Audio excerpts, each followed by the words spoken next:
네, 마이서샬레 110화 2부입니다. 2부에서는 대망의 미넨과 파리 경기가 열렸던 유럽대항전 8강 1차전과 32라운드 리뷰, 그리고 유럽대항전 8강 2차전과 33라운드 프리뷰를 진행을 하도록 하겠습니다. 네, 바로 경기가 빅경기가 들어왔네요. 유럽대항전 8강 2차전, 8강 1차전 리뷰입니다. 제가 제목을 잘못 써놨는데 파리 생제르맹과 바이에른 미넨 경기가 있었고 5대4로 파리 생제르맹이 미넨을 상대로 홈에서 먼저 승리를 거뒀습니다.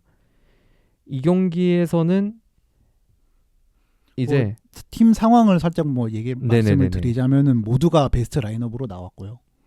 그나마 바이언이 좀 인상적이었던 점은 스타니시치가 선발로 나왔다는 거. 네, 스타니시치가 선발로 나왔고 라이머 선수가 벤치에서 시작을 했죠.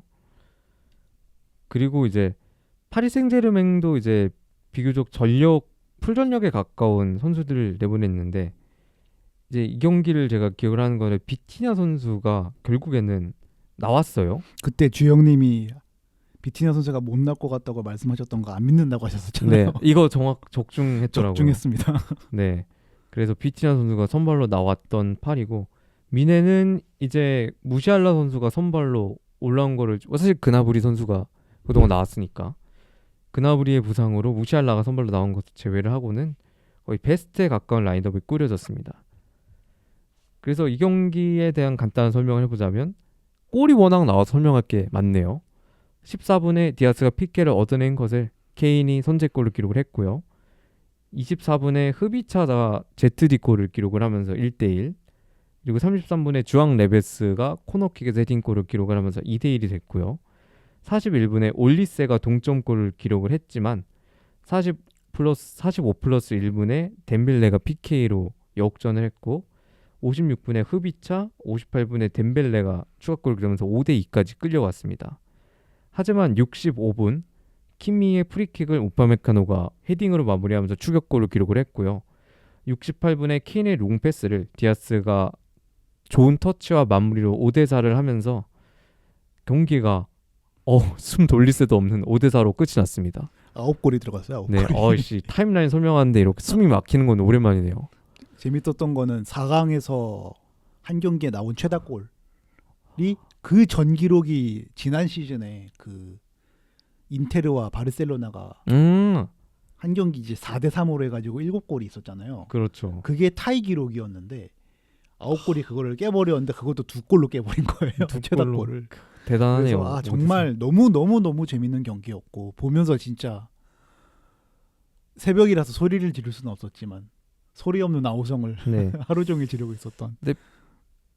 이게 나중에 물어보겠지만 이제 바로 이야기거리 시작을 하도록 하겠습니다.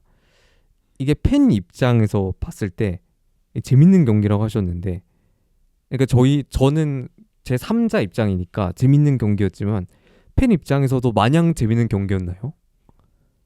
이게 5대2로 갔을 때 숨이 턱턱 막히거나 약간 그러셨을 것 같아가지고. 저는 솔직히 아까 댓글 소개해 주실 때도 말씀해 주셨지만 네, 먹히는 것보다는 우리가 더 넣어야 된다라는 마인드로 저도 봤기 때문에 5대2까지 벌어졌을 때도 물론 그 전에 바르셀로나 8대2 가르마 스코어 났었던 그런 대참사 경기 같은 것이 떠올랐던 분들도 많았던 걸로 알거든요. 팬분들. 그렇죠. 갑자기 2골을 내리먹고 3점 차가 돼버렸기 때문에. 근데 저는 그렇다고 해서 바이언이 득점을 더 못할 거라고 생각을 하지 않았기 때문에 그렇게 막 타격이 있었던 건 아니에요.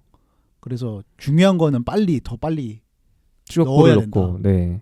그래서 거기에 더 희망을 걸었던 것 같아요. 2골을 더 넣어서 5대4로 따라갔는데, 좀 얘기거리를 해보자면 이게 골이 많이 나와서 좋다는 얘기도 있지만 너무 또 콤파니의 전술이 너무 좀 이렇게 너무 공격 일변도인 거 아니냐, 수비도 중시해야 되는 거 아니냐라는 얘기도 있긴 하더라고요. 저는 감독들이 인터뷰를 워낙 이게 유명했던 경기이기 때문에 그렇죠. 인터뷰도 많이 했거든요. 그래서 얘기를 했던 거를 보면은 양 감독 둘 다 좀 인상적인 말을 많이 했다고 생각을 해요. 네. 일단 콤파니 같은 경우에는 이 수준의 경기에서는 워낙 그 경기의 결과를 가르는 그 범위가 너무너무 작기 때문에 여기서는 애매하게 해서는 안 된다. 그냥 100% 공격을 하던가 100% 들어눕던가 이 둘 중에 하나밖에 선택지가 없기 때문에 둘 다 그렇게 선택을 하는 그런 말을 해서 저는 정말 멋있는 감독이다. 멋있다. 이렇게 생각을 했고요. 엔리케 감독의 경우에도 네. 같은 그 기자 비슷한 질문을 했었을 때 수비적인 얘기에 대해서 그 사람들이 얘기했던 거를 어떻게 생각하냐라고 이렇게 물어봤거든요. 그래서 엔리케 감독도 뭐라 그랬냐면은 보통 한 경기 이제 분석하는 데 3시간인가 2시간인가 3시간 걸리는데 이 경기는 분석하는 데만 5시간이 걸렸다고 해요. 그러면서 했던 말이 양 팀 둘 다 수비적으로 실책이라고 할 수 있는 부분은 없었다. 좋은 수비적인 장면도 많이 보여줬고 대표적으로 우파메카노가 네. 덴벨레를 1대1을 막아버리는 네, 그런 장면도 있었죠. 그런 장면이 좀 대표적이라고 생각을 할 정도로 서로 수비를 잘했는데 제가 전에 어떤 영상이었는지 기억은 정확히 안 나는데 아마 장코치님 영상이었던 것 같아요. 거기서 네. 이제 봤던 것 중에 인상 깊었던 것 중에 하나가 공격이랑 수비 중에 어느 쪽이 유리하냐 했을 때 공격이 압도적으로 유리할 수밖에 없다.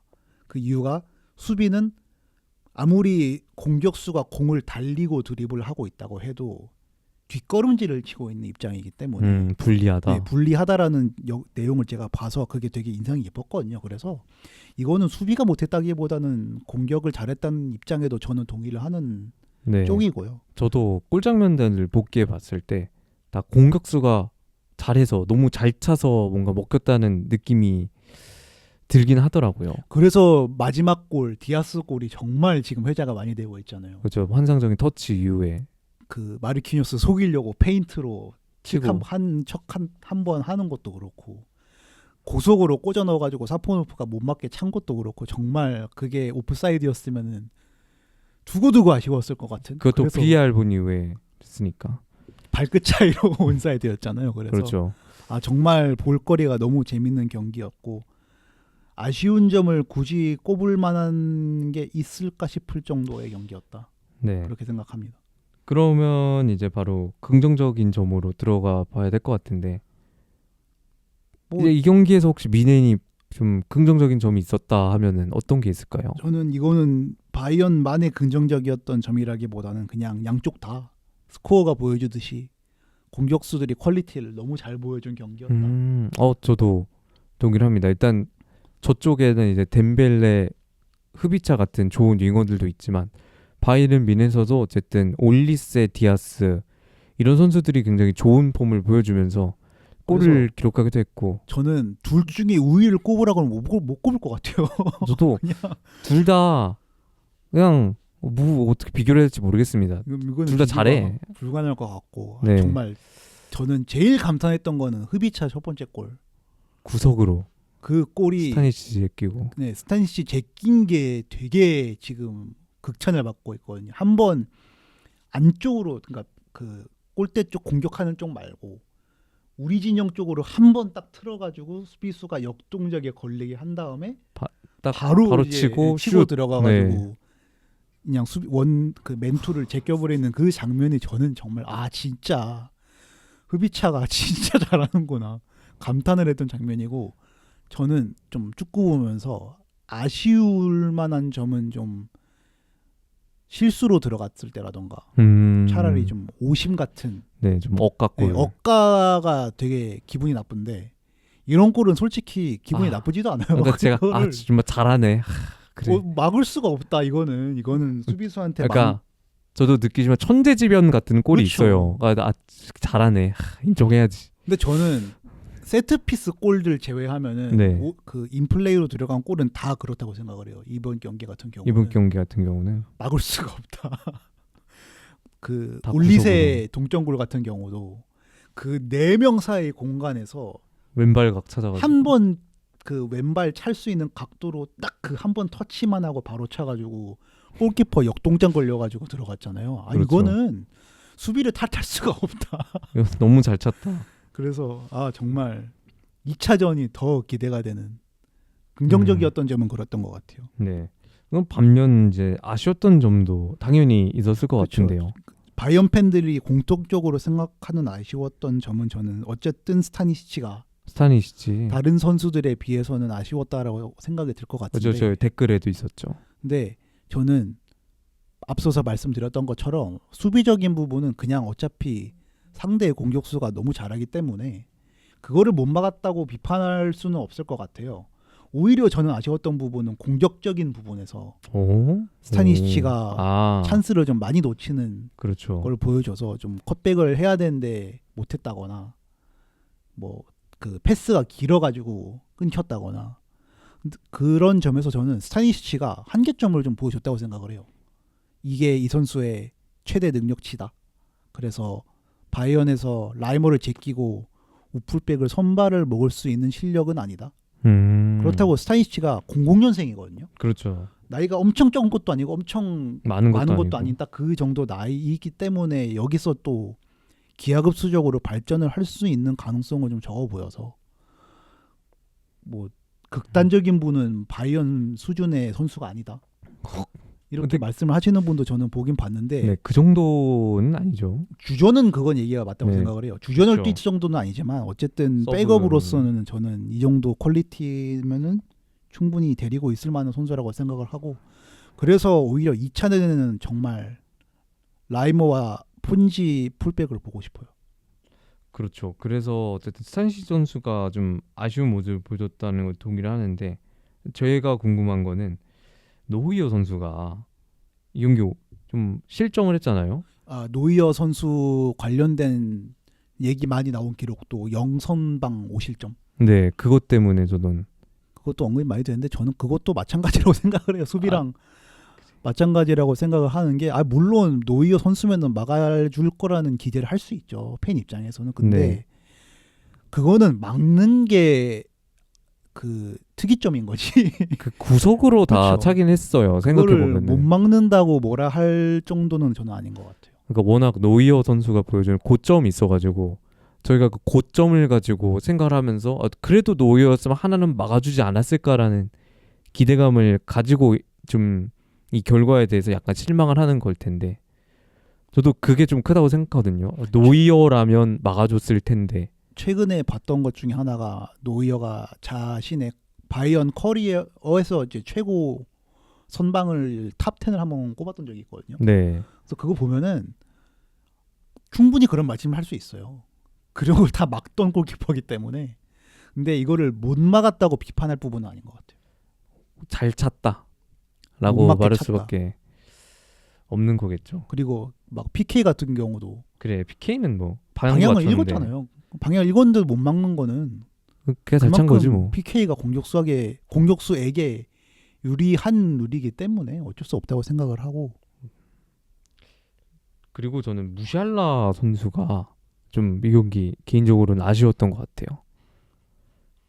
이거도 좀 이거 참. 어려운 이게 또 그것도 얘기인 것 같긴 심지어 하네요. 저번 파리전에도 부상당했던 선수라 이게 뭐 갑자기 무시알라 보고 너 잘해 이러면은 또 너무 무리한 기대겠지만 그래도 저희가 봐왔던 무시알라 선수의 모습과는 좀 약간 아쉬운 모습이 있어서 좀 그나브리의 부재가 아쉬울 만한 부분은 저는 충분히 있었다고 생각을 하고 그게 저는 특히 이번 경기에서 보여줬던 것 중에 가장 큰 특징은 케인의 히트맵을 보면은 네 그냥 10번이었어요. 맞아요. 케인이 많이 9번이 내려가지고 아니었어요. 10번이었는데 그나브리가 선발로 나오면은 그나브리가 이번 시즌 그 위치에서 잘했던 이유는 저는 어쨌든 크랙 같은 움직임을 보여주는 선수라서 케인이 내려왔을 때 같이 내려오더라도 한 번의 침투를 통해서 스피드로 그 마크맨을 수비수를 따돌릴 수 있는 선수였기 때문에 그런 면과 동시에 또 연계가 장점인 선수라서 그게 좀 케인이 내려오는 것과 시너지가 나서 되게 좋은 모습을 보여줬다고 생각을 하는데 무시알라 같은 경우에는 좀 반대잖아요. 그렇죠. 오히려 공을 가지고 있을 때 드리블을 할 수 있는 선수라서 그나브리와 같은 역할을 기대하기는 좀 어려운 선수라고 생각을 하고 그래서 오히려 무시알라는 아쉬웠던 부분은 드리블까지도 저는 많이 살아났다고 생각을 해요. 물론 완전 100%는 아니겠지만 네. 그렇다면은 좀 아쉬울 수 있는 부분은 패스 연계. 아, 저도 동일합니다. 사실 이 선수가 뭐 패스가 장점이라고 얘기는 할 수는 없는 그쵸. 선수라고 생각을 하거든요. 무시할라 물론 뭐 퀄리티 있는 선수지만 가장 큰 장점은 일단 드리블이고 드리블이고 엄청 빠따가 강한 거는 아니지만 예리한 코스로 슈팅을 차서 이제 못 막을 위치로 구석으로 꽂아 넣는 정도의 장점이 있다고 생각을 하는데 뭐 이 경기에서 그거를 그렇게 크게 보일 수는 없었다. 저도. 그게 충분히 아쉬울 수 있을 거라고 생각을 해요. 근데 또 이번 시즌 돌아온 게 기적인 그런 부상을 당했다가 온 선수니까 또 마냥 또 뭐라 할 수도 없을 것 같긴 해요. 그리고 결국에는 무시할라가 저는 되게 탑스타인 건 또 하나가 클러치 능력이라고 생각하거든요. 빅경기에서 위기 어쨌든 상황에서도 폼이 안 좋더라도 넣을 수 있는 선수이기 때문에 저는 그냥 그게 파리전에서 1차전에서 안 나왔다 뿐이지 2차전에서는 또 기대를 할 수 있는 부분이라고 생각을 해서 어쨌든 무샬라 선수가 2차전엔 선발로 나올 가능성이 굉장히 높으니까요. 저는 그렇게 만약에 연계가 안 될 몸 상태라면은 좀 공포를 쌓는 모습을 스탯이라도 그러면은 어시보다는 골을 넣어야 합니다. 그렇습니다. 증명해야 됩니다. 증명. 이 경기 그때 이제 스코프가 많이 쬐인 선수가 있었죠. 이 경기 타. 아 근데 저는 그건 억까라고 생각해요. 이건 억까라고 생각합니까? 저는 그거는 언급할 가치가 없다고 생각해요. 그렇군요. 뭐 물론 그 속도가 단점이죠. 근데 네. 그 단점이 부각될 만한 정도로 실책을 한 것도 아니고 장점도 워낙 크고 그 타가 후방에서 지켜주기 때문에 우파메카노가 완전히 그냥 맨투맨으로 덴벨레나 흐비차를 압박할 수 있는 거라고 생각을 하고 해서 저는 물론 김민지 선수가 선발로 뛰는 거를 보고 싶어 하는 마음도 충분히 이해를 하지만 네. 그거는 타에게 스코프를 쬐일 게 아니라 우파메카노와 오히려 좀 성향이 비슷하기 때문에 저도 네. 저는 만약에 그 수비수 센터백 3명 중에서 네. 최악의 조합을 꼽으라 그러면은 저는 우파메카노 김민재를 꼽을 것 같거든요. 뭐 둘 다 스타일이 비슷한 유형의 선수니까 속도가 강점이고 피지컬이 그렇죠. 강점이 있는 그런 선수이기 때문에 저는 뭐 타는 할 수 있는 걸 다 했다. 없었으면 큰일 날 뻔했다. 없었으면은 그렇죠. 그래서 또 그런 한 가지 얘기들- 저는 네. 놀라웠던 거는 바이온 선수가 옐로 카드를 한 장도 안 먹었다는 거. 저는 그렇게 좀 스피드전인데 그러니까요. 1대1 그렇게 많이 하는 경기였는데 와 이거 어떻게 경고를 한 장도 안 먹었지? 그것도 놀라웠고. 네. 반면 이제 파리 입장에서 이제 바로 얘기를 해보면 될 것 같은데 파리는 이제 교체로 들어온 파비안 루이스 선수가 들어오자마자 거의 경고를 받았단 말이죠. 그것도 무슨 그 태클이나 이런 게 아니라 공이 나간 그래. 이후에 좀 불필요한 장면이었다고 저는 생각을 하거든요. 또 괜히 그랬다고 생각을 하고 그리고 파리가 뭐 얘기는 하겠지만 파리가 이제 하키미 선수가 마지막에 이제 좀 부상과 비슷한 장면을 하면서 나갔는데 결국에는 그게 부상으로 이게 나왔어요. 2차전을 못 나온다고 얘기가 나왔고 저는 네. 그래 생각난 게 그 부상당한 장면 보시면 네. 라이머가 한 3번 접고 네. 그 우리 진영에서 상대를 등진 채로 그렇게 3번씩 지고 있는 접고, 팀이 예. 하키미 선수랑 부딪힌 것도 아닌데 하키미 선수가 결국엔 그것 때문에 쓰러져가지고 햄스트링을 지금 부상을 당한 거기 때문에 저는 이번 경기가 정말 라이머의 장점도 많이 보여준 경기라고 생각을 해요.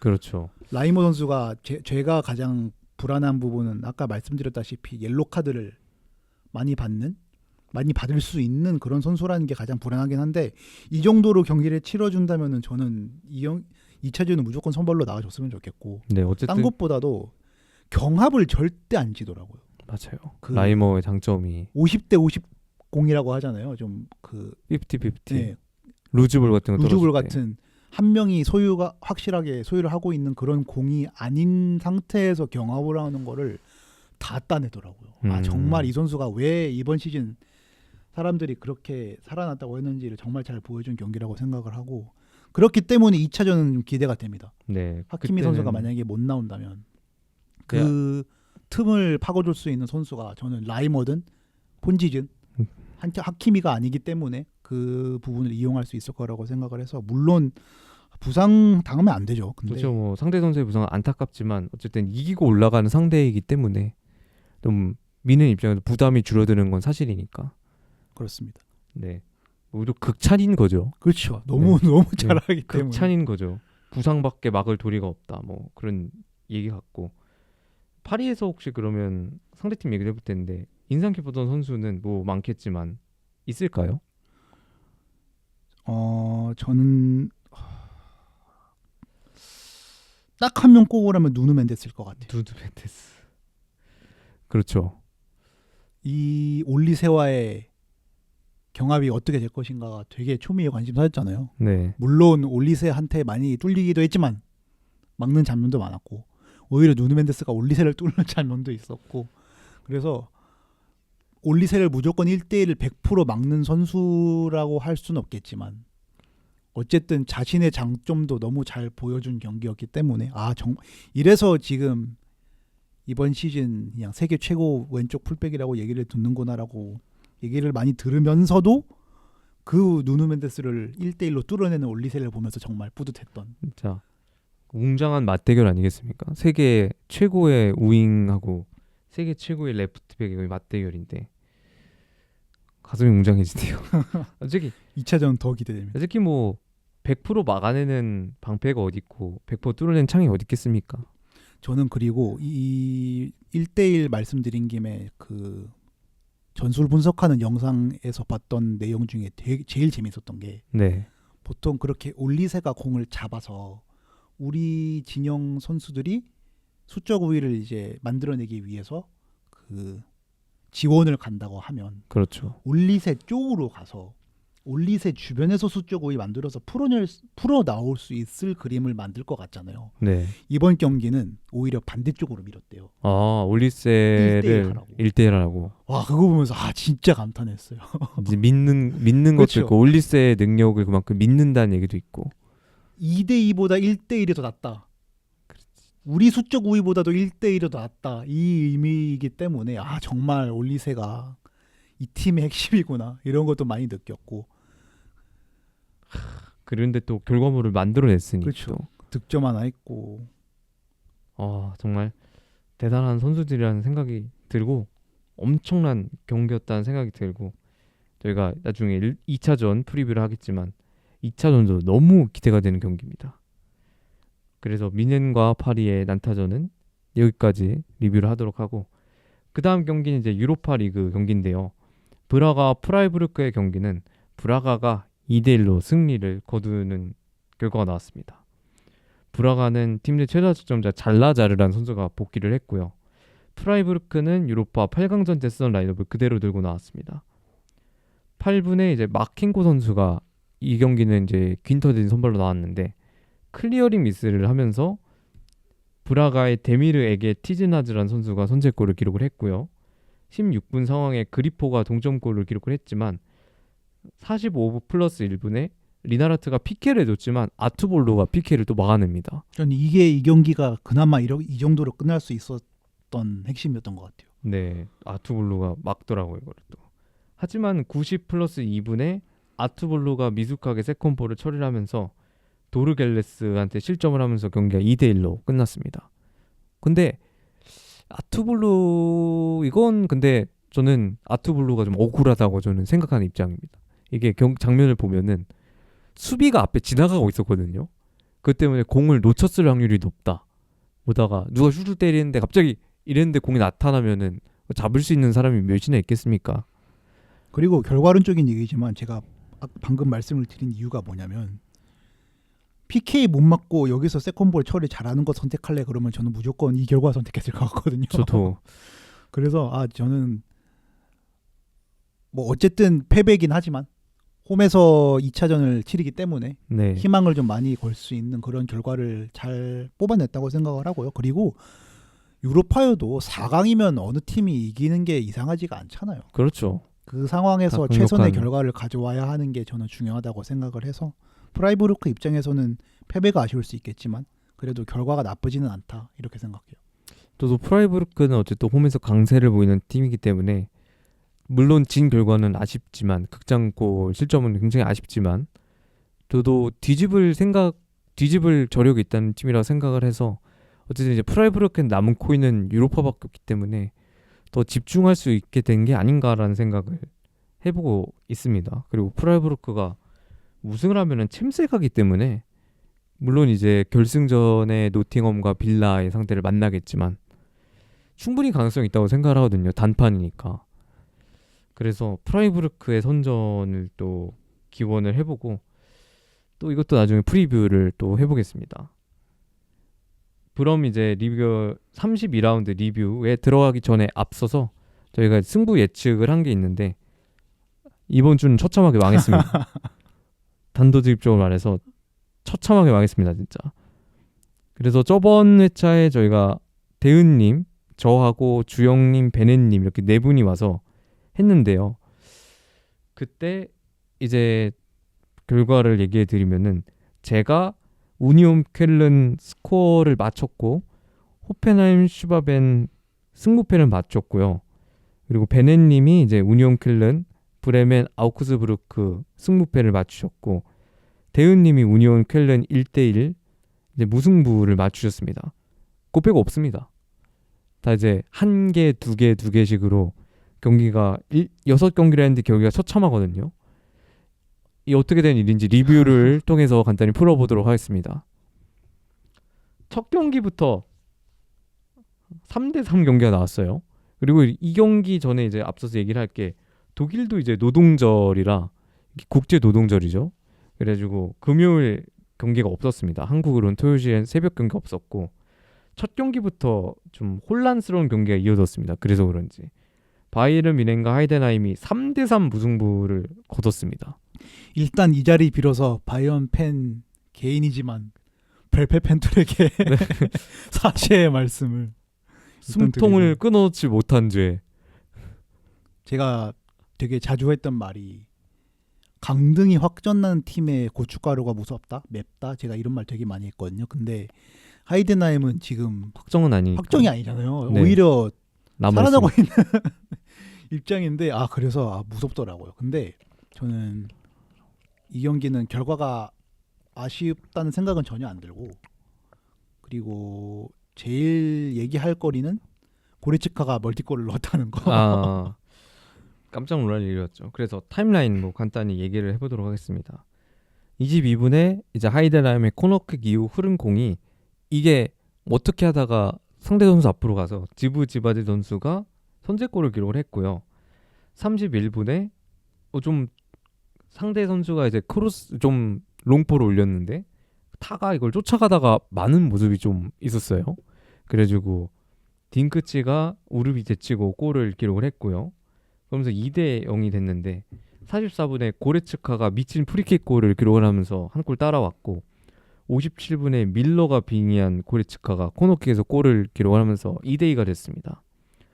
그리고 76분에 이제 지바디 선수가 역습 장면에서 ZD 골로 2대 3이 되면서 앞서가면서 하이덴하임이 이기나 했지만 90 플러스 10분 올리스의 슛이 라마이를 맞고 골대 맞고 들어가면서 3대 3으로 끝났습니다. 골대 맞고 튀어 나온 게 골키퍼 등을 맞고 들어가가지고 피파에서 가끔 나오는 좀 그런 자책골 장면이었고 이 경기는 경기 후반에 그 추가 시간쯤에 바이언이 코너킥 상황에서 네. 상대팀 그러니까 하이덴하임 선수가 그 코너킥을 처리하기 위해서 점프를 했던 골키퍼한테 코를 그 무릎으로 맞아가지고 맞아요. 뒤로 넘어져서 그 되게 무서웠거든요. 그냥 머리로 그냥 그 순간 이제 정신 잃어가지고 아무런 의식이 없는 상태에서 머리로 떨어지는 그런 장면이었어가지고 되게 무서웠는데 그렇기 때문에 추가 시간도 되게 많이 주어졌던 상태였고 네, 그 상태에서 근데 그거를 이제 페른바우 선수가 그렇게 부상을 당했는데 제가 봤을 때는 좀 부상 장면이 좀 많이 처참했거든요.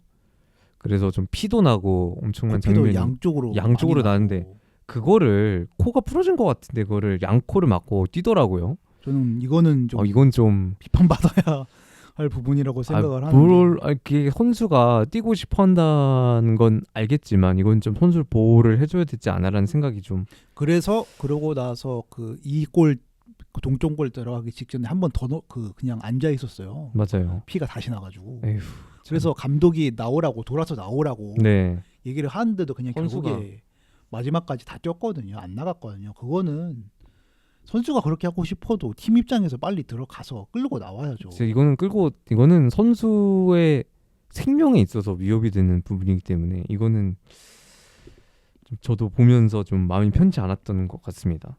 네, 어쨌든 미네 입장에서는 이 경기를 어렵게 끌고 갔잖아요. 소감을. 바이언 입장에서 얘기를 하자면은 제가 그 결과에 전혀 아쉽지 않다고 말씀을 드린 이유가 네. 경기를 90분으로 보면은 선수들이 살살 뛴다는 게 느껴졌어요. 일부러 스프린트도 많이 안 하고 아까 그 타가 뛰다 만 장면도 솔직히 그렇게 열심히 안 뛸 생각을 하고 출전을 했기 때문에 그렇게 됐다고 생각을 하거든요. 물론 그러고 나서 전반 끝나고 이 경기 이제 직관 가신 팬분이 이제 막 그 사진 같은 거 올려가지고 그래요? 봤어요. 하프타임에 다른 선수들 몸 풀고 있는데 바이언 선수는 다 들어가 있더라고요. 그때 홈파니한테 한번 엄청 깨지지 않았을까? 그때 한번 세오드라에게 닭도리를 한번 완전 이게 팀이야. 그걸 한번 했을 것 같기는 한데 어쨌든 이 경기 목적은 부상을 당하지 않는 거였기 때문에 제가 보는 첫 번째 목표는 그거였고 근데 또 하이데라임 선수들이 거칠게 하더라고요. 그렇죠. 예, 아무래도 얘는 강등권이 그렇죠. 걸린 문제니까. 그 생존이 달려있기 때문에 제가 저 물론 콤파니를 변호한 그런 건 아닙니다만 저도 이해가 됐어요. 이게 괜히 이걸 또 빡세게 뛰었다가 여기도 좀 거친데 강등권 경쟁 중인 팀이니까 거친데 여기서 괜히 부상을 당했다가 챔스까지 말아먹으면 이거 답이 없다. 그래서 저도 좀 무리를 안 했다는 점이 이해가 가더라고요. 예를 들어서 루이스 디아스 선수는 절대로 박스 안으로 들어가서 경합을 하지 않았고요. 무조건 그냥 밖으로 빠져 있었고 공도 막 미들필드에서 스위칭을 막 엄청나게 빡세게 하면서 돌리지 않고 그냥 키미가 후방에서 각 보다가 오른쪽으로 올리세한테 줘서 그냥 돌파해줘. 네. 아니면 왼쪽은 폰지한테 줘서 돌파해줘. 대부분 이렇게 진행이 됐기 때문에 선수 개인기량이 좀 많이 그렇죠. 많이 기댄 경기이기 때문에 뭐 졌어도 아쉬웠겠지만 비겼기 때문에 승점은 따왔기 때문에 저는 완전 대만족이고 그리고 또 말이 많이 나왔던 게 결국에는 주전조가 한 45분씩은 다 뛰었거든요. 파블로비치가 선발로 나와서 전반을 뛰고 교체가 됐고 맞아요. 그 주전 4인방이 케인, 올리세, 디아스, 키미가 다 이제 후반 시작할 때 교체로 들어갔었고 그래서 이게 모르겠어요. 이거를 혹사로 봐야 할지 아닐지는 솔직히 잘 모르겠어요.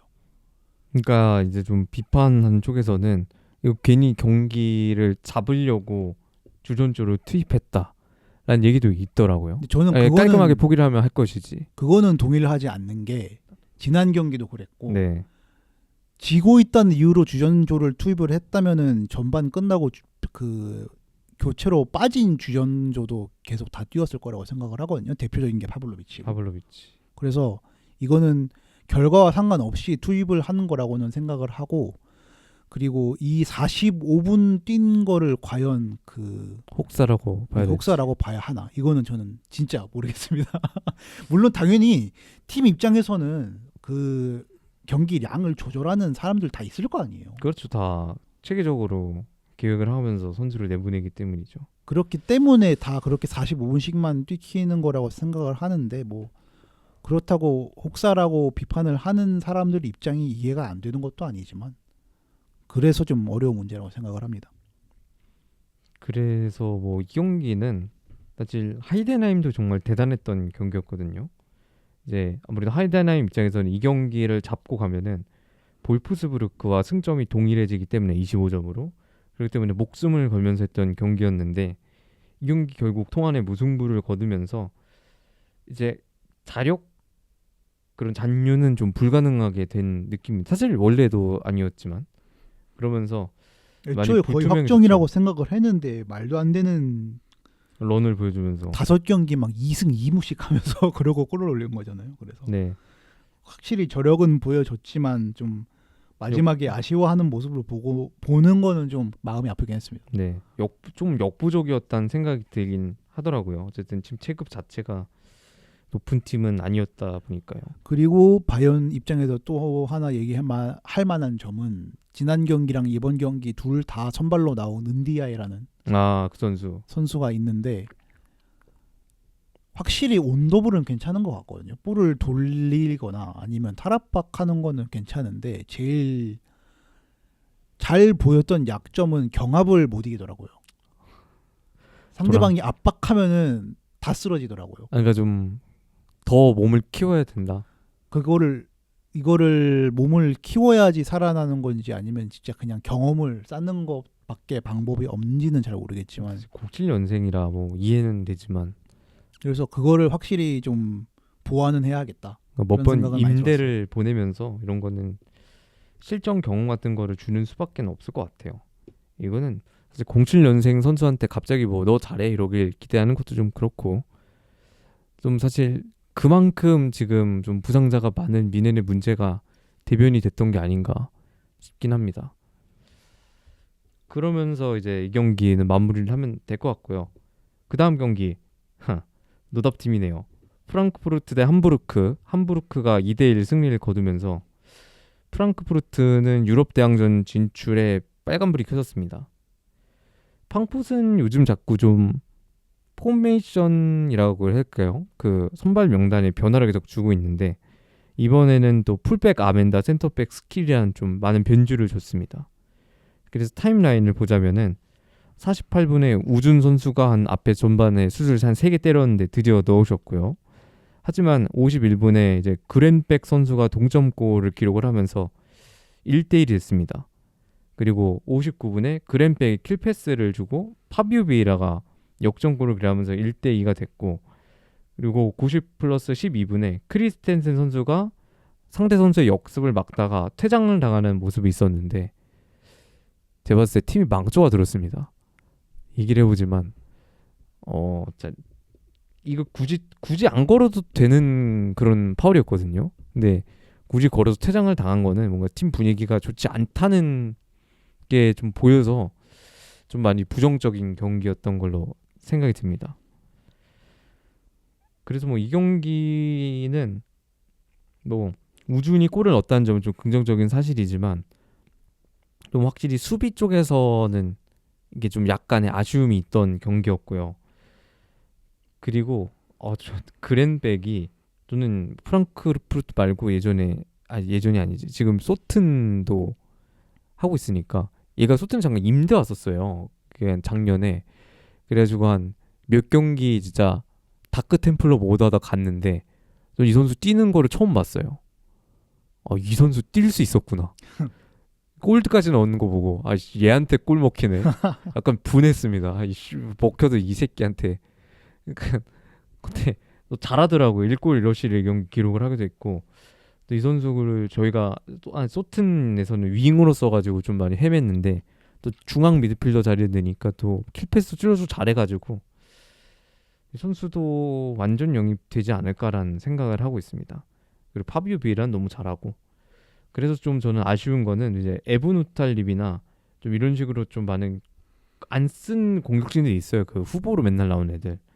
그런 애들을 좀 써보면 어떨까라는 생각이 들었던 경기였지만 이게 리에라가 저는 아직까지 잘 모르겠습니다. 이게 물론 이제 저는 아직까지는 이적 시장 그래도 한번 줘봐야 된다라는 생각이지만 그래도 이렇게 좀 이번 시즌이 아무리 이제 버리는 시즌이라고 자자를 잡았지만 그래도 6권 정도는 가봐야 될 팀의 취급이 아닌가라고 생각을 하기 때문에 좀 시즌 후반 행보가 좀 많이 아쉬운 것 같아요. 이 경기를 패배를 하면서 이제 프라이부르크가 경기를 치르진 않았지만 만약에 프라이부르크가 승리를 거둔다면 승점 3점 차로 벌어지게 되고요.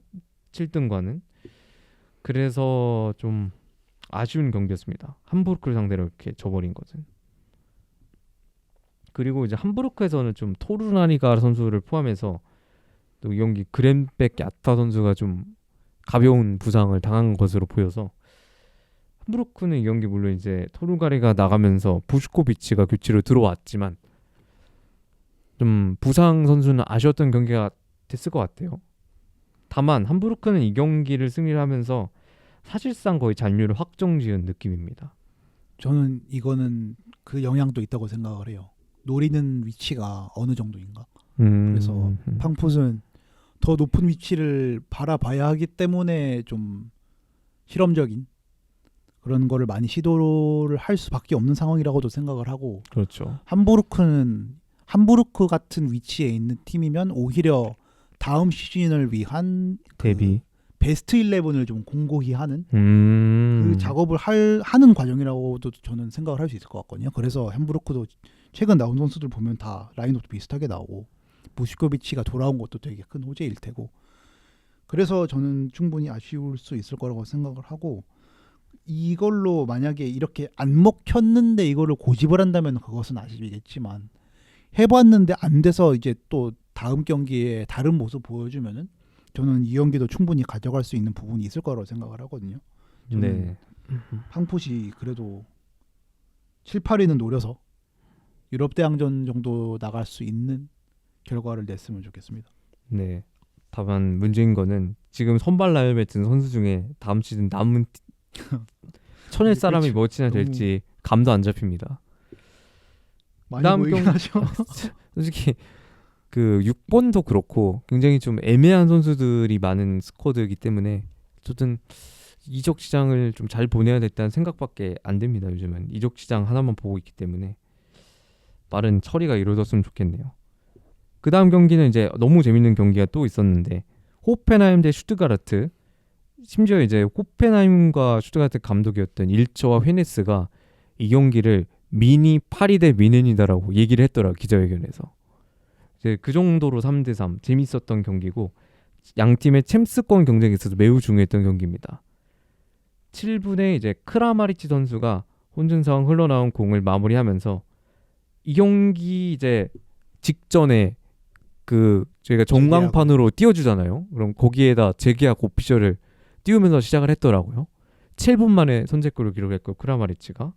하지만 20분에 피리 선수가 부각에서 골을 넣으면서 1대1 동점이 됐습니다. 24분에 투레가 코너킥 상황에서 흘러나온 공을 넣으면서 2대1로 호펜하임이 앞서갔지만, 그리고 49분에 멀티골을 기록하는 크라마리치. 근데 49분에 탈의쇼를 해버립니다. 전 쎄했어요 여기서. 저희가 이제 물론 이제 그 토트넘의 시몬스 선수가 물론 부상을 당했지만, 그리고 상황은 완전 정반대시죠. 상황은 완전 전반대였지만 49분의 이 탈의쇼는 좀 물론 잘 기뻤겠죠. 이제 제 자신이 이제 재계약을 했고 멀티골도 넣고 3대 1이면 기울었지라고 전반전에서 했는데, 이게 뒤를 얘기를 해보겠습니다. 46분에 데미로비치가 추격골을 그러면서 3대 2가 됐지만 64분. 네, 64분에. 하지만 69분에 카라초가 아슬라니를 뒤에서 백태클을 하면서 다이렉트 투장을 당하면서 이게 슈트가르트 분위기였는데 좀 경기가 엎어졌나 싶었습니다. 하지만 90 플러스 6분 수적 열세에도 슈트가르트가 밀어붙이다가 티아고 토마스 선수가 동점골을 기록하면서 3대 3으로 경기가 마무리됐습니다. 그러면서 이제 저희가 경기 끝날 때 그 M 오브 더 매치 비추잖아요. 그 맨 오브 더 맨. 그러면서 맨 오브 더 맨 크라마리치 비춰주는데 극장골이 나오면서 크라마리치가 좀 벙쪄하는 모습이 화면에 담겼거든요. 그게 굉장히 폭력적이었던 걸로 기억을 합니다, 장면이. 그래서 이 경기는 정말 호펜하임 입장에서는 아쉬운 경기가 됐을 것 같은 경기고, 슈트가르트 입장에서는 뒤집어지는 경기죠. 호펜하임 팬 입장에서는. 슈트가르트 입장에서는 정말 천금 같은 1점이 아닐까 했던 경기였습니다. 저는 뎁스 문제를 좀 가장 크게 보여준 결과라고도 생각을 해요. 어쨌든 슈트가르트는 최근에 지금 티아고 토마스 선수가 극장골 많이 넣고 있거든요. 극장 전문이지. 그렇죠. 그래서 그렇게 그 저희가 PS전 프리뷰 할 때도 많이 얘기했던 게 게임 체인저라는 단어를 많이 썼었잖아요. 그게 있는 팀과 없는 팀은 차이가 크다.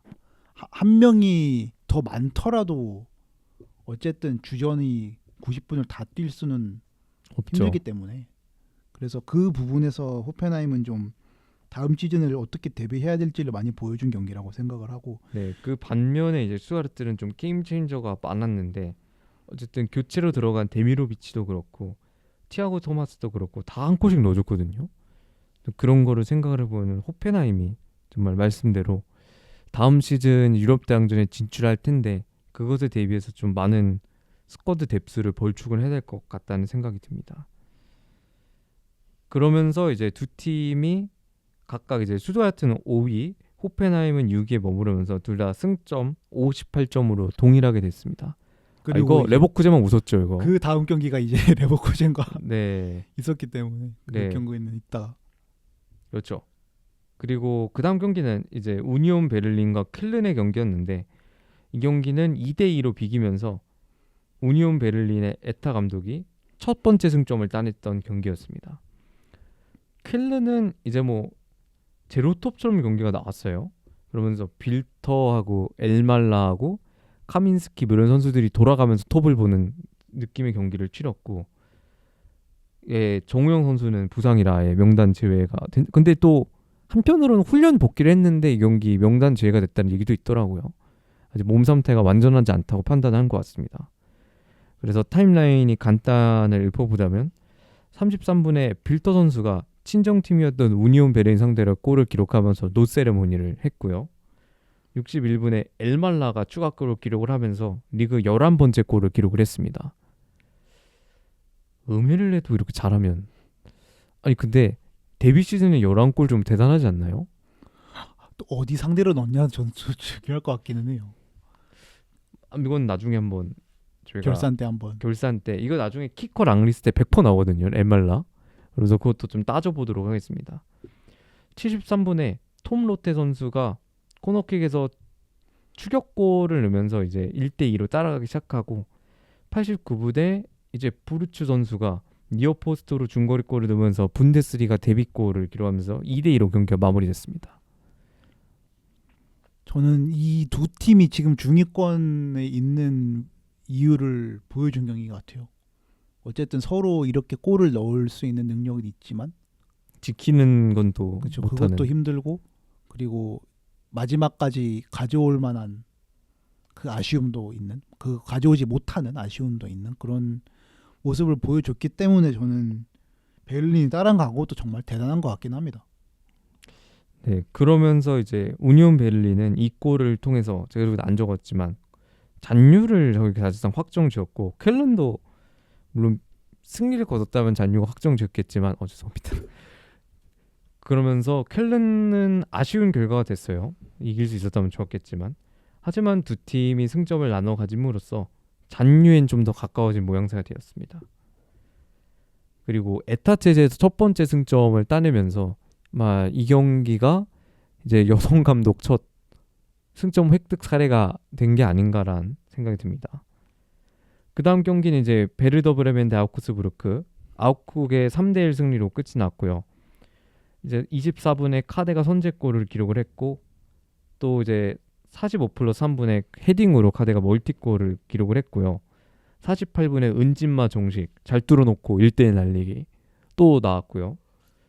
그리고 64분에 슈미트가 엄청난 중거리 추격골을 기록을 하면서 2대1이 됐지만 69분에 야키치가 바로 이제 찬물을 끼얹는 3대1 골을 넣으면서 경기가 종료가 됐습니다. 브레멘은 지금 15위에 있으면서 이 경기를 만약에 무승부 이상을 거뒀으면 거의 잔류가 확정이었을 텐데 좀 아쉽게 됐고요. 반면 아우크스부르크는 점점 이제 내년 시즌은 정말 이 팀 어떨까라는 기대가 되는 경기력을 보여주고 있습니다. 사실 이 팀 그 중반에 억가 일정만 아니었으면 사실 지금 6컨을 노려볼 수 있었을 텐데 사실 중간에 라이프치히, 도르트문트, 슈투가르트가 너무 이 3연패가 너무 좀 크긴 했지만 질 수 있는 팀들이었고 근데 그 이외에는 이제 다 무승부 이상으로 경과를 거두면서 굉장히 성적이 좋거든요. 그래서 아우크스부르크가 현재 지금 9위에 있는데 위에 7위 프랑크푸르트, 8위 프라이부르크와 승점이 3점 차가 나기 때문에 마지막까지 노려볼 수 있을 것 같아요. 처음에는 한 지지난달까지는 그 중위권 순위도 되게 차이 많이 났었거든요. 맞아요. 그걸 다 따라온 거기 때문에 한국 대단하지 진짜.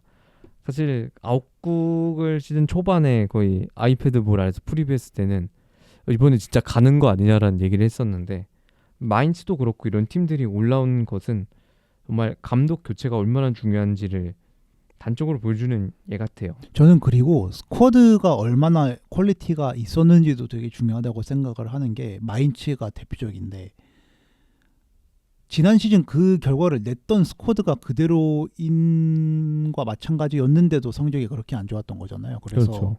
그게 이제 감독 교체랑 시너지가 났다고 생각을 하고 기대할 수 있는 부분도 어쨌든 이 스쿼드를 다음 시즌에 그대로 볼 수 있다면 그게 더 커지지 않을까 그렇게 생각하기도 합니다. 네, 그래서 다음 시즌이 더 기대되는 아웃국입니다. 그 다음 경기는 이제 레버쿠젠 대 라이프치히의 4대1 경기로 레버쿠젠이 승리를 거뒀습니다. 라이프치히에선 비치하고 핑크그레페가 이제 리케바와 라움을 대신해서 선발로 나왔고요. 이 경기도 매우 중요한 경기였죠. 제가 지난주 이 경기를 라이프치히가 3대 0으로 이길 거라고 예측을 했었거든요. 그때 반대로 갔네요, 이게. 그러니까요. 네. 이렇게 나올 거는 진짜 상상도 못했건데. 그러면서 이제 얘기를 해보자면 25분에 시크 선수가 이제 환상적인 역습이한 선제골을 기록을 했고 그러면서 45분에 텔라가 추가골을 기록을 하면서 2대0 그리고 76분에 시크가 추가골 3대0 80분에 바름가르트너가 추격골을 넣었지만 89분에 시크가 해트트릭으로 경기를 마무리했던 경기였습니다. 친정팀 상대로 해트트릭. 네, 그러면서 이제 이 경기를 저도 한 후반 한 60분까지 보다 잤어요. 아무래도 이거 새벽 시간에 했던 경기니까. 그래서 생각을 해보면은 핑크그래페와 비치아부가 왼쪽 측면에 있었는데 이 경기 정말 그냥 내내 고통받더라고요. 그쪽으로만 찢겼습니다. 공격을 했나 지시를 했는지 찢기더라고요 정말. 그러면서 경고도 계속 받고 그런 모습이 있었던 경기였고 이 경기는 뭐 얘기를 쭉 해보자면 정말 챔스에 있어서 중요한 경기였는데 레버쿠젠이 이 경기 좀 대응 전술을 역습 위주로 아주 기가 막히게 짠 것 같다는 느낌이 들었어요. 저는 그래서 역으로 라이프치히가 좋은 결과를 다음 시즌에 가져오기 위해서 어느 부분을 보강해야 하는지 좀 잘 보여줬다는 경기라고 생각을 해요. 네. 그리고 저는 이 경기 실라거 선수가 아무래도 좀 자기 FA 나간다고 좀 너무 설렁설렁 뛰는 게 아닌지라는 생각이 들긴 했거든요. 그러면서 좀 동기부여가 떨어진 선수들은 좀 쳐내야 될 필요성이 있다는 생각을 한 것 같다는 생각이 들어요. 그러면서 저희도 뭐 FM 이런 데 하면서 느끼겠지만 뭔가 어디로 이적할 예정 이런 선수들은 거의 안 쓰잖아요. 그래서 이런 선수들은 뭐 미래를 위해서라도 좀 간단하게 제해야 됐다는 느낌이 드는 경기였고 근데 아쉬운 거는 이 경기에서 좀 이제 아무래도 라이프치히 입장에서는 이제 라움과 리케바가 빠지면 확실히 티가 많이 난다라는 걸 느끼게 했던 경기 같아요. 그리고 확실히 전방의 파기력이 좀 아쉽다.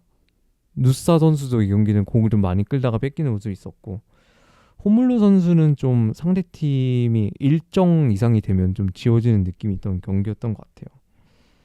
반면 이제 레버쿠젠에서는 이 마자도 잘하는데 그리말도 잘하고 마자가 진짜 눈에 띄더라고요 경기는. 그래서 마자 선수가 이번 시즌 좀 저희는 많이 하이프했지만 생각보다 그 많은 탑팀 리그 팬들한테 하이프된 감이 있어가지고 이 선수가 또 어떤 모습을 보여줄지 너무 기대가 됩니다. 근데 저도 비슷한 느낌인 게 두 팀 다 어느 부분을 다음 시즌 핵심으로 안고 가야 할지를 보여준 경기라고 생각을 해서 그 라이프치히 같은 경우에는 저는 어쨌든 주도적인 축구를 해야 하는 스쿼드라고 생각을 하거든요. 미들이 그렇죠. 워낙 강하기 때문에. 그러면은 주도적인 축구를 하는데 핵심은 어쨌든 골을 많이 넣어야 네, 한다. 근데 그 부분에서 이번 시즌 내내 약점이었던 게 스트라이커였기 때문에 저는 거기서 좀 시크라는 선수와 좀 대비가 많이 됐던. 그러니까 시크 이 경기 보면서 느꼈던 게 시크가 정말 골 넣는데 특화돼 있던 선수라 생각이 들었어요. 시크가 뭐 돌파를 하려고 들으면 안 되거든요. 근데 갑자기 나타나가지고 골 넣는 거 하나는 기가 막히게 잘한다라는 느낌이 드는 경기였던 것 같아요. 그래서 저는 그 부분이 이번 시즌 그냥 분데스리가 전체를 좀 정리하는 부분인 것 같기도 해요. 스트라이커가 얼마나 중요한지를 보여줬던.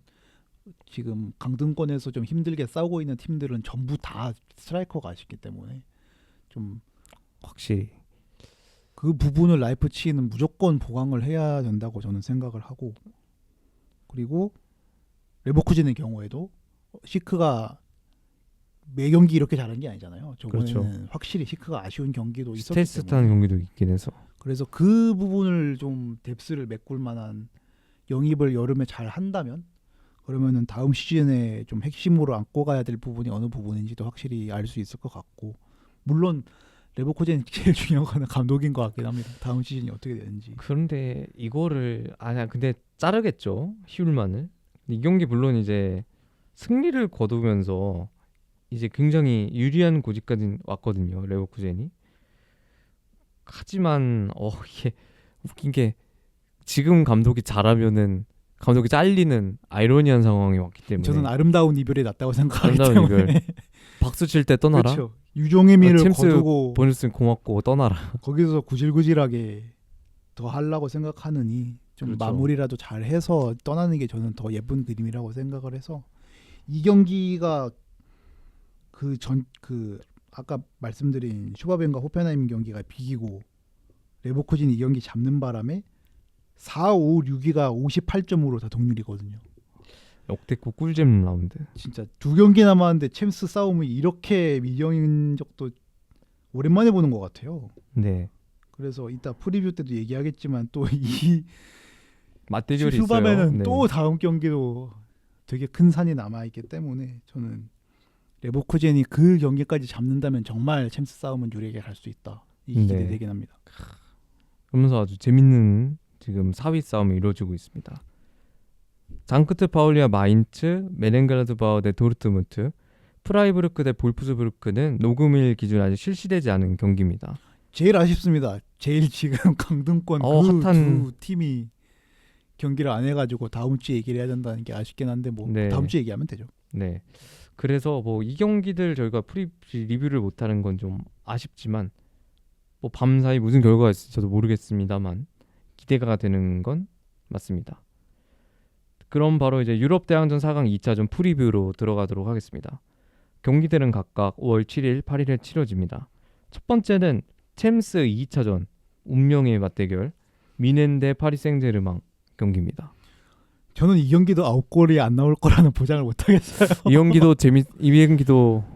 둘이 진짜 똑같이 할 것 같거든요. 제가 그 콤파니가 경기 끝나고 인터뷰했던 것 중에 재밌었던 게 팬들한테 부탁하는 게 하나 있어요. 보셨어요?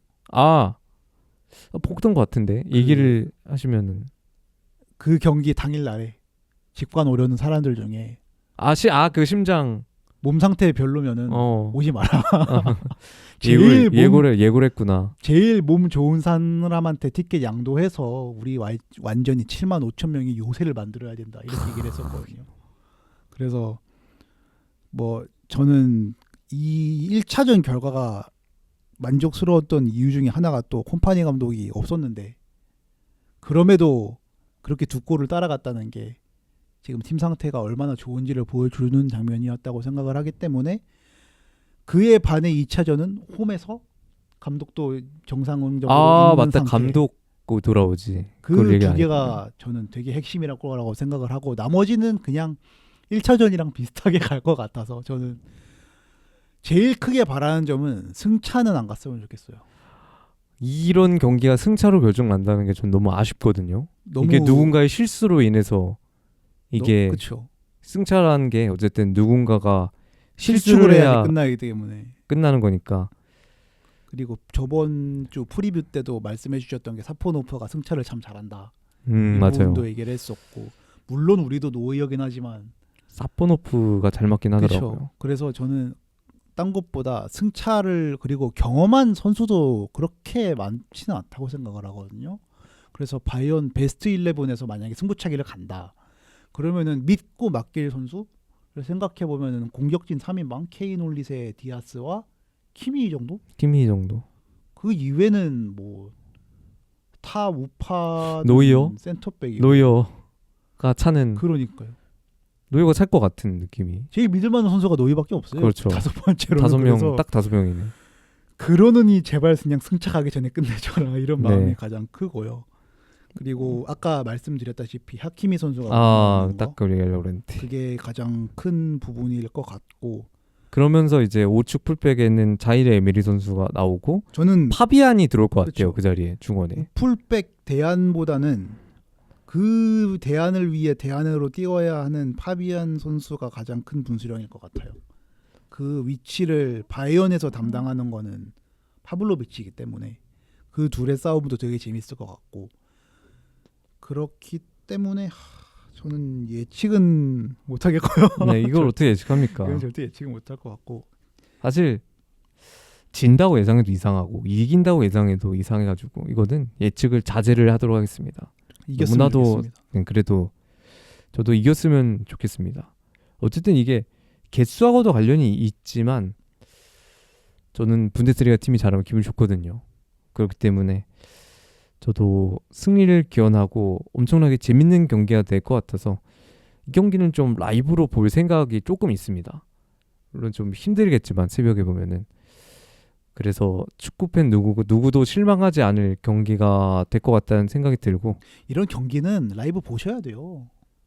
언제 다시 나올지 모르는 그 전날부터 몸 관리 하셔가지고 일찍 주무시고 몸 건강한 사람만 그렇죠. 같이 응원하는 마음으로 한 4시까지 주무시고 일어나셔서 좀 졸리더라도 경기 보다 보면 잠잘 거거든요. 이런 9골씩 나오는 경기 또 하면은 도파민 경기.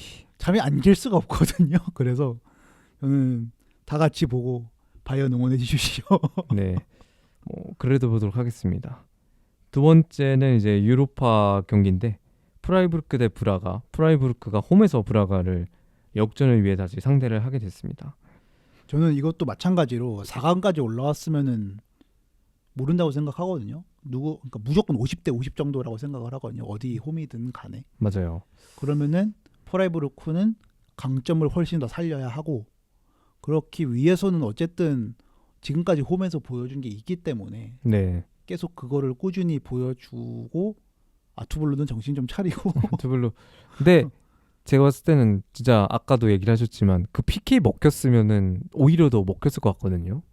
그래가지고 물론 그 마지막 실수는 좀 아쉽지만 이 경기를 잘 수습을 해야겠죠. 천재지변이라고 생각하고 네, 2차전도 잘했으면 좋겠습니다. 네. 또 프라이부르크랑 미넨이 잘해야 뭐 개수도 올라가는 거니까. 사실 라요가 이겨버려가지고 그렇죠. 그게 가장 컸죠. 그래가지고 라리가랑 지금 차이가 좀 벌어졌어요. 거기도 홈인데 스트라스부르를 상대로 1대 0으로 못 이겼기 때문에 2차전을 스트라스부르에서 홈에서 하면은 걔네 2점 차, 3점 차도 충분히 나올 수 있다고 생각을 하거든요. 걔네 원정이 굉장히 무섭거든요. 스트라스부르. 그렇죠. 마인츠도 4대 0으로 졌지만 그렇기 때문에 저는 그거는 좀 희망적이긴 한데 그리고 아틀레티코가 아스날과 비겼기 때문에 또 거기도 이제 아스날이 2차전이거든요. 홈이 2차전이기 때문에 그래서 저는 희망적인 부분은 많다고 생각을 하고 프라이부르크가 끈적하게 경기 잘했으면 좋겠어요. 그렇죠. 프라이부르크가 또 유로파 우승하는 것도 재밌을 것 같아요. 저는.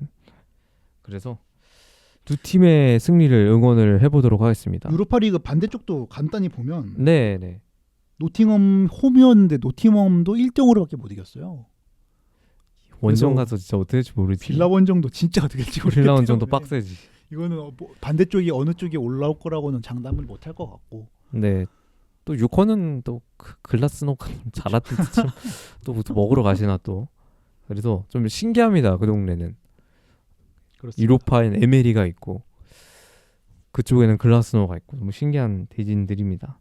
그래서 두 팀의 선전을 기원해 보도록 하겠습니다. 33라운드 프리뷰로 바로 들어가도록 할 텐데요. 경기들은 5월 9일에서 11일에 치러지고요.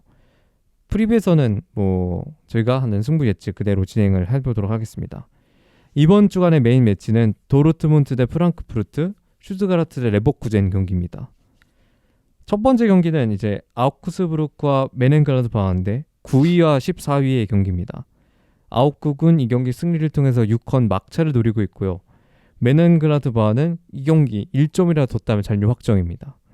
상대 전적은 31경기 19승 9무 10패로 아웃국이 약간 앞서 있고 최근 5경기 맞대결도 3승 1무 1패입니다. 근데 최근 맞대결에서는 MG가 4대0으로 대승을 거뒀어요. 그 아웃곡이 아마 그래 그때 아이패드 아이패드 아웃곡 시절이었을 거라 가지고 크게 의미는 없는 것 같고요. 근데 MG는 진짜 1점만 더 따면 되는 상황에서 원정이기 때문에 엄청 들어올 것 같거든요.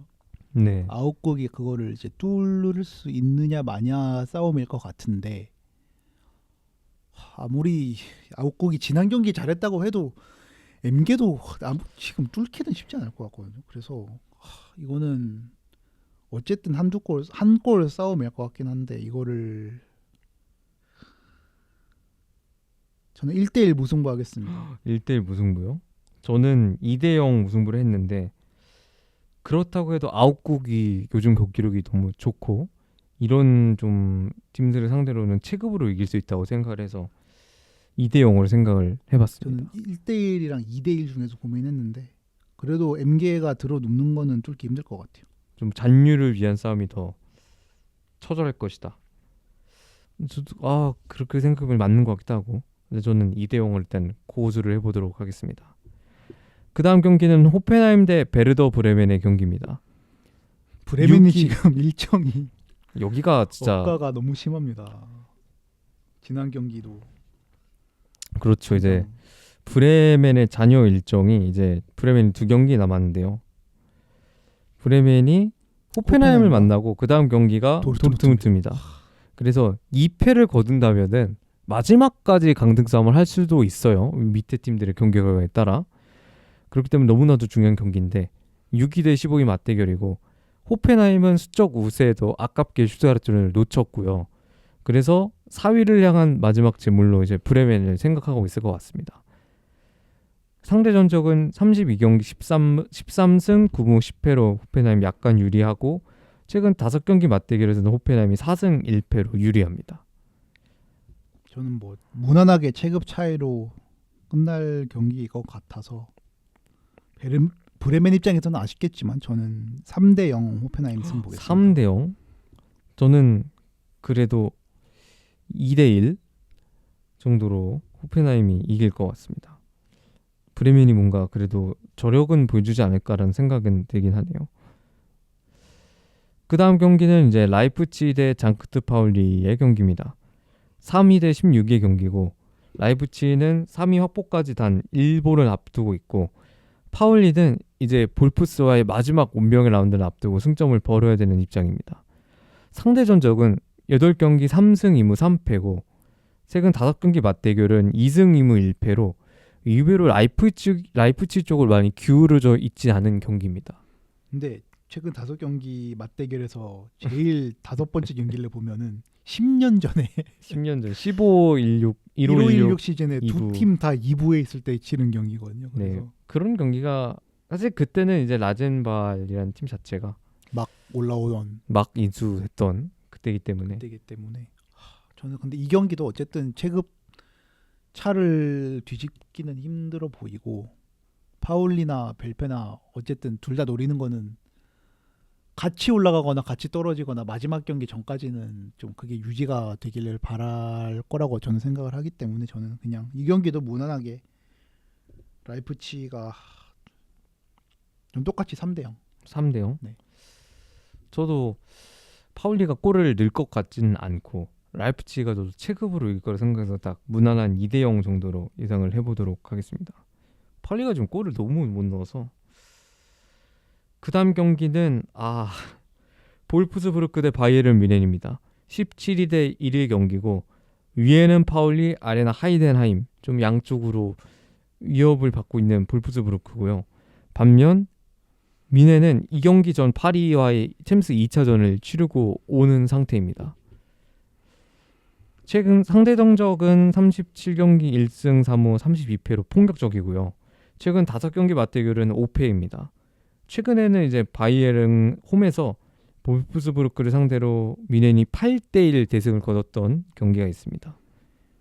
저는 이 경기는 무조건 그냥 파리 결과에 따라서 판가름이 날 것 같은데 보셨잖아요. 근데 하이덴하임 상대로도 그렇게 하는 거 보면은 로테를 빡세게 돌리면은 모르기 때문에 근데 이 경기가 이제 이 경기 끝나고 일주일 뒤에 경기가 있기 때문에 또 굳이 로테를 또 돌려줘야 되라는 생각도 있지만 파리 경기가 어쨌든 혈전이 될 거란 말이죠. 좀 그게 클 거라고 생각해요. 이 경기를 위한 로테라기보다는 그 경기 때문에 어쩔 수 없이 하는 그런 느낌일 것 같아서 도저히 예측이 안 되네요. 이 경기는.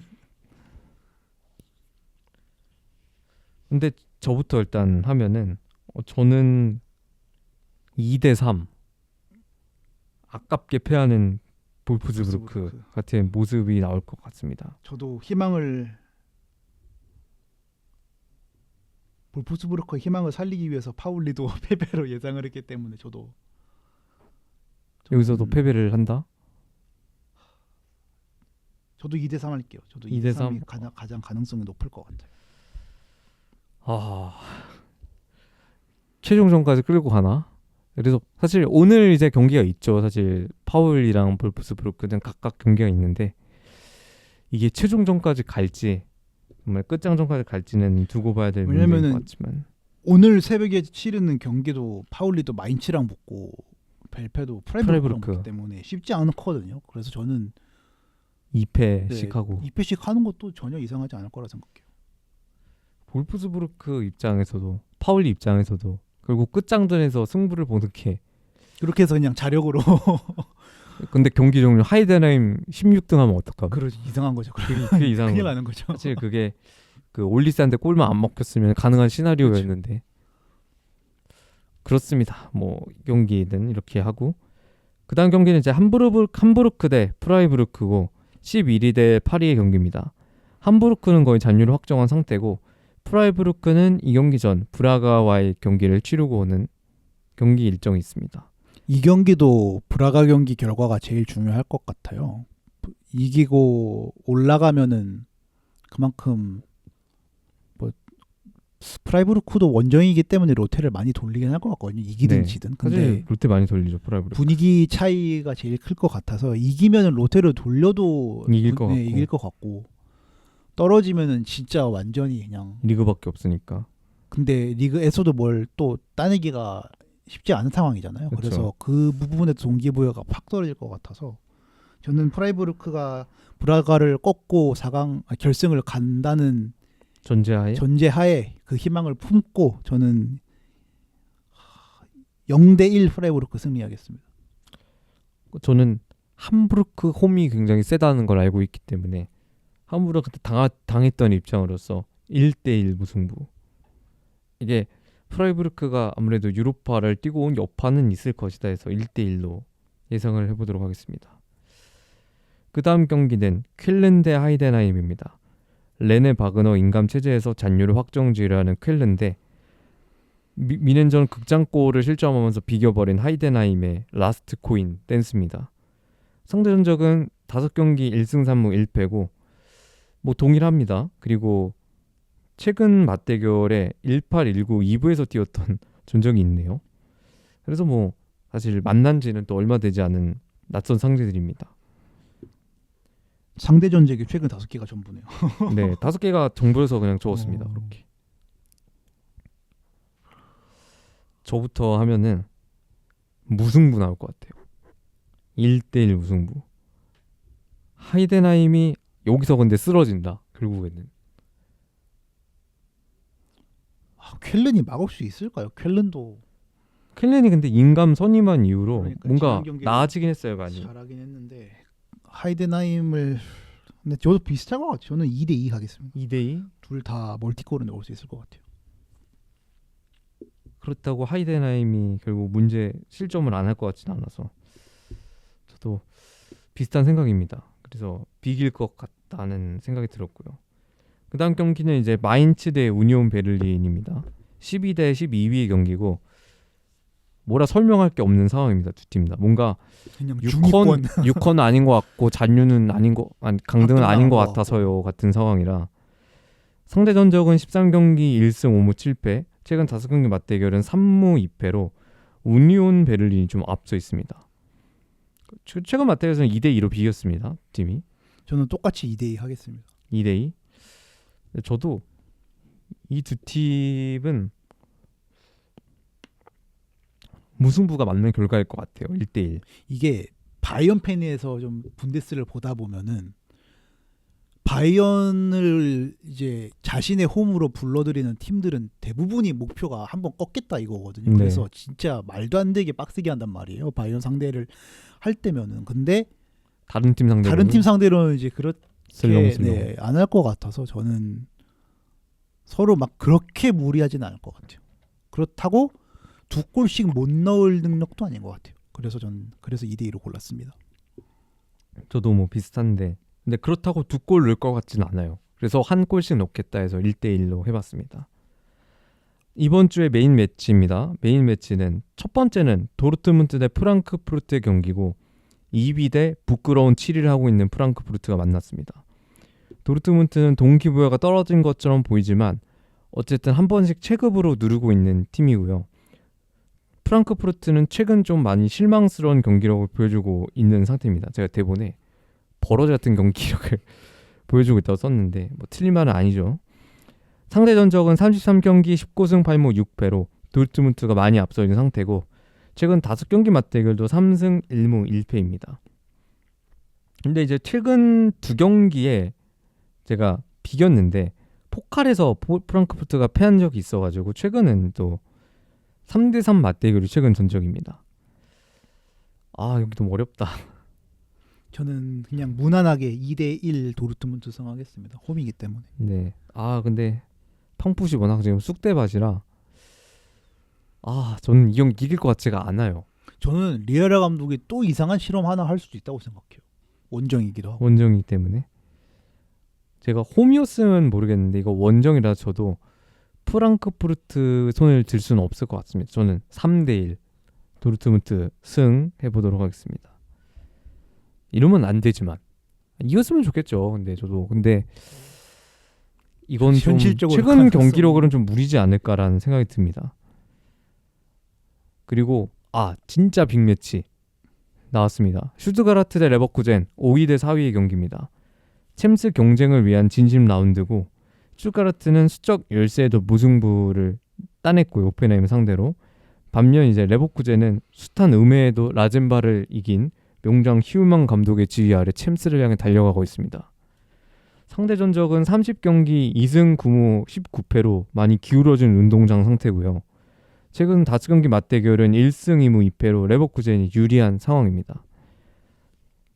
다만 이제 이거는 사비 알론소의 전적도 있기 때문에 좀 간과해서 봐야 되지만 근데 그럼에도 불구하고 슈트가르트 쪽이 불리한 건 사실이지만 이 경기는 어떻게 예상하시나요? 여기 있어. 여기 너무 어렵다. 저는 레버쿠젠이 직전 라이프치히와 했던 경기 양상이랑 비슷할 수도 있을 것 같거든요. 어쨌든 슈투트가르트와 호펜하임 네. 경기 말씀드리려는데 제가 말씀을 잘못 드렸는데 슈투트가르트와 호펜하임 경기에서 아까 제가 말씀드렸던 게 게임 체인저의 차이를 말씀드렸잖아요. 근데 레버쿠젠이랑 붙었을 때도 레버쿠젠 벤치에 과연 게임 체인저가 얼마나 있느냐? 라고 생각을 해봤을 때 레버쿠젠 직전 경기 벤치로 들어오는 걸 보면 틸먼과 포쿠와 코파네 이 정도거든요. 틸먼. 그래서 저는 여기서 레버쿠젠이 불리하다고 생각을 해서 네. 저는 3대2 슈투트가르트 승하겠습니다. 3대2 승? 너무 어렵다 이 경기. 근데 골은 많이 나올 것 같아요. 근데 저는 이거 왠지 레버쿠젠이 이길 것 같아요.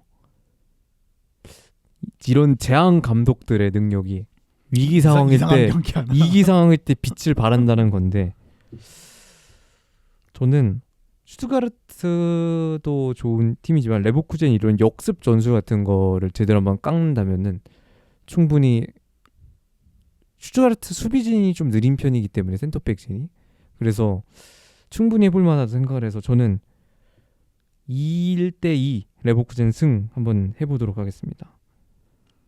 너무 예측 쉽지 않습니다. 근데 이 경기. 어느 팀이 이겨도 이상하지 않고 네. 어느 팀이 져도 이상하지 않기 때문에 근데 확실히 경기가 재미없진 않을 것 같아요. 정말 저는 골은 되게 많이 들을 것 같아요. 재밌는 경기가 될 것 같은 느낌이 들어서 제가 이번 라운드 결과 보면서 제일 놀랬던 게 골이 진짜 많이 들어갔거든요. 지금 6경기 중에 제일 적게 골 들어간 게 3골이고요. 나머지는 4골 이상이 다 들어갔어요. 그래서 진짜 막 6골 들어간 경기도 두 게임씩 있고 이래가지고 이 경기도 정말 재미는 있을 것 같습니다. 네 이제 이때 그러네요. 근데 이때 동시간대 경기가 그렇게 재밌는 게 없기 때문에 이거 시청하시면 될 것 같네요. 이거 굉장히 재밌을 것 같아서 그래서 이렇게 프리뷰를 마무리해봤고요. 바로 클로징 하도록 하겠습니다. 오늘도 분데스리가 전문 팟캐스트 마이터 샬레와 함께 해주신 여러분 감사드립니다. 팟빵과 유튜브 댓글창에 피드백 남겨주시면 저희가 다음화 만드는데 참고하도록 하겠습니다. 그럼 지금까지 분데스리가 팟캐스트 마이터 샬레 110화였습니다. 감사합니다. 감사합니다. 수고했습니다. 수고하셨어요.